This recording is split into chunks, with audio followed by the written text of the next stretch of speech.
As we enter the colder temperatures, more than 1,000 migrants are at an outdoor refugee encampment right across Brownsville in Matamoros, Mexico. But there are some very big changes coming for them in the next week. And this is exactly why we have a live interview right here in the studio with our BorderReport.com South Texas correspondent, Sandra Sanchez. You are an expert on this subject with the migrants, but there are some big changes coming for them and for us here as well. Can you tell us a little bit about that? Thanks for having me again, Sydney. Yes, actually today, Homeland Security Secretary Alejandro Mayorkas announced that 25,000 migrants who are in the Remain in Mexico program will be released into the United States if they apply for it, and they will start coming next Friday in batches of 300 per day at 3 ports of entry: San Isidro, California, El Paso, and here in Brownsville.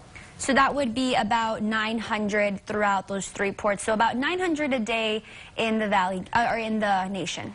300 total, so possibly only 100 a day in Brownsville. So we do have 1,000 still waiting over at the Matamoros tent encampment. The weather is really cold, as you mentioned, and they're not all guaranteed to come in. They're going to have to apply online. They're going to have to show proof that they qualify, and they're all going to have to be tested for coronavirus. Any who have the virus are going to be forced to remain in Mexico. This is going to be really important that they get help from non-governmental organizations during this process. You said they have to apply online. How would they do that if they're outside in a camp? Actually, you're absolutely right. Many of them live in the camp and they have no electricity. And so groups like Catholic Charities at the RGV, Angry Abuelas and Tias, Team Brownsville, all these Sidewalk School for Children, asylum seekers, they're all going to band together in what Mayorkas calls an international force to help these migrants. And they will start bringing them over. And once they are processed, then people like Sister Norma Pimentel at Catholic Charities will help to get them transportation, get them on a bus, get them on a plane, get them to their next destination. She did say today in a news conference that there is concern, however, about coronavirus, and that they might additionally test them when they come into her facility in McAllen.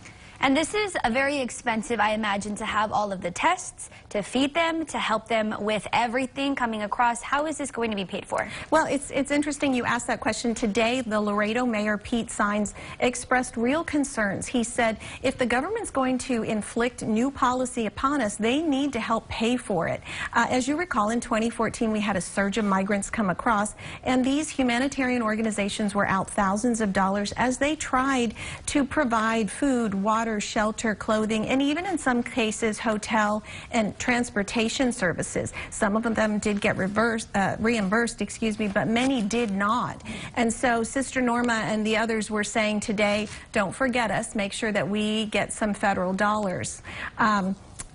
As Isaac has been talking about, though, it's really cold out there right now. The temperatures are dropping, and they're only going to allow about 100 a day possibly to come across in Brownsville. So those that are waiting across the river will be there for quite some time, and everyone will be there at least for the next week and have to tough it out in this weather.